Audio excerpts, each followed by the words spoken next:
Let me do a check-in with Trnt Blnc, which we are into chapter 3. Um, so what's happened with old Trnt?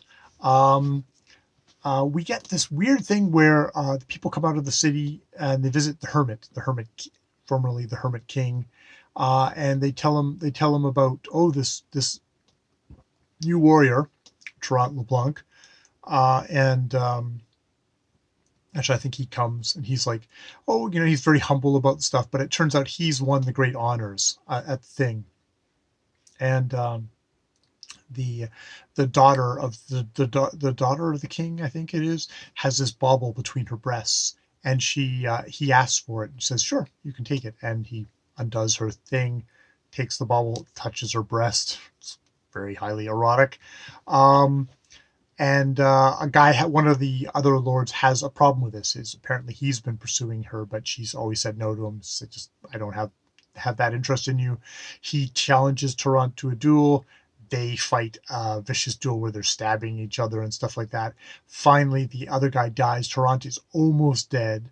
Now, I guess there's a whole thing of it's a private duel, and they get a judge. And initially there's one guy, but he says, "Oh no, I've been talking to you too much, Trnt. We need to get another completely neutral guy." So they get a neutral guy, and because they're both completely almost dead, they end up getting like the king and the queen and everybody and come out. And they say, "Oh, don't touch anybody. We have to discuss it. Discuss it." Meanwhile, Trnt is bleeding to death, and the daughter insists, "No, we need to come. We need to. I'll take the responsibility. We need to nurse him back to health and get him staunched up or stop the bleeding, I guess, at least."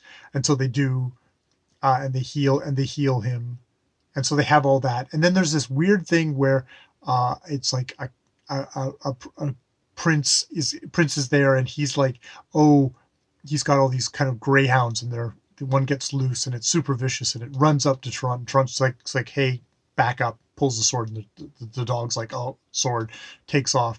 And it's like, oh, this prince is like, oh, let's watch. I'm sure this could be a good set to battle, it'd be entertaining. And they kind of agree, and says like, oh, but he's not going to come back. But that dog is like really goes back again. Trnt, and Tront's like holds up the sword, and the dog's backs up, and it's like obviously afraid of the sword. He says like, look, you're obviously you're like a demon, or you've got something in you that's challenging me. So we're going to do this equal. You don't have a weapon, so he tosses his weapon down.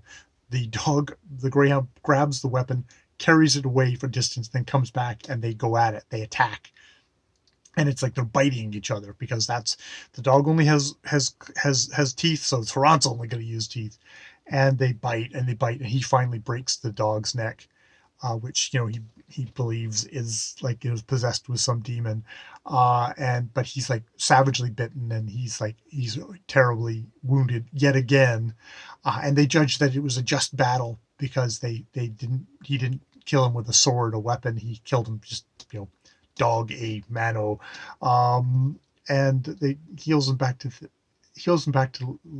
thing, and Trnt decides and that's the end of that thing. And then we're in chapter 3, where he's going to go off to Jerusalem for a holy pilgrimage. Actually, no, he hears about that the island of Rhodes has been besieged by the Moors, and he decides the great Christian chivalric thing of he's a great chivalric knight is to go and help Rhodes, when like all the other people around are not doing their part. Even like kind of the various rulers are like, oh, maybe we will. Oh no, sorry, we're too busy.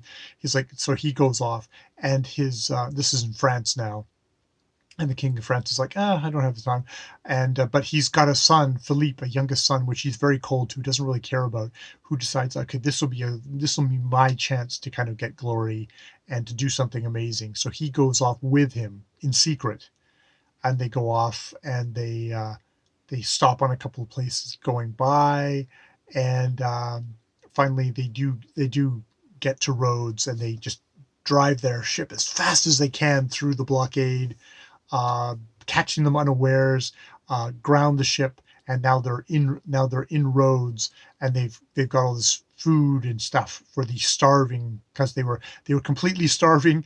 They had eaten all the horses and they'd eaten all the cats as well by that point, which is like, okay, I guess the next thing would be the rats, which would be in profusion now that there weren't any cats left. So yeah, that's where we're at with Trnt LeBlanc so far. Yeah. It's a kind of a very kind of a chivalric tale, with these kind of unintentional, like, oh, and then we ate the cats too, and he already killed a dog barehanded, giant greyhound, savage greyhound. It's like, okay.